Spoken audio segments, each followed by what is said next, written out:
yuusuf waxa uu makhaayad ku haystaa magaalada Hargeysa waxa ay shaqadiisii u xaniban tahay shay ka maqan waxyaabihii uu cuntada ka samayn jiray fadiirada beedku markaa hal ayaan ama laba aan ugu talagali jirnay si uu baraariyo laakiin maanta markii laga soo siiyo magaranaysaayay 4000 waxay noqonaysaa malqacad qore in lagu daro dadkii baa markaa oranaya war waxa beedkii aad nasiin jirtay maanta waa maxay imika xataa gadbad fadiirada way fadiiradii waxa gadbadii dhuxusha iska xirantay marka baryaha anagu saameyn weyn bay nagu yeelatay sanadihii u dambeeyayba waxa magaalooyinka Soomaaliland Hargeysa ha u badnaatay ee laga furay goobo lagu xanaaneeyo digaaga beedkooda laga ganacsado taasi waxa ay meesha ka saartay beedkii laga keeni jiray dalka dibadiisa maadaama ay baahidii ku filaadeen shirkadahani laakiin maalmahan dambe beed la'aan ayaa jirta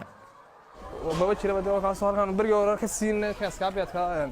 $4 baan siin jirnay imiga laakiin $9 waliba dee barya oo marka qaar dadka cid macaamiil customer qaali dee mooyaan aan cid kale ka iibin ayaa asaasan ku iibinaa markaan ma waxa laba marar badan 8 shirkadood oo xanaaneeyay digaaga beedkooda la iibiyo ayaa jira maamulka shirkadahaasi waxay noo sheegeen in beedka ilaa Puntland ay geyn jireen halka dadka qaar ay aaminsan yihiin in beedku Hargeysa uu ku yaraaday markii shirkadahan ay bilaabeen inay Garowe iyo Boosaaso geeyaan laakiin gudoomiyaha shirkadda Maandeeq oo ka mid ah shirkadahaasi waxa uu noo sheegay in sababta beedka yaraaday ay tahay in digaagii ay tarankii joojiyeen yar kala goob suuqa imika jira kala goobaasna waxa uu sababa kii hore oo cimrigiisii gaboobay oo ka sii baxay marka soo bahalku weynaado sii gaboobo dhashu yareynaya kii hore qadkii ka sii baxay iyo kii kale soo socda marka waa wax dee wadanka ku cusub oo u baahan in si fiican loo dirso badi digaagan waxa ay u badan yihiin digaag 2 sanadood dhalayay oo beedkooda la soo isticmaalayay haatan inta badan way joojiyeen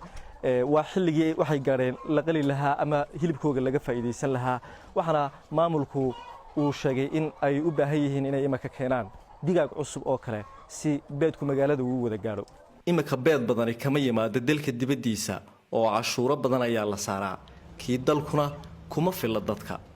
Sideeq Maxamed Burmad BBC Hargeysa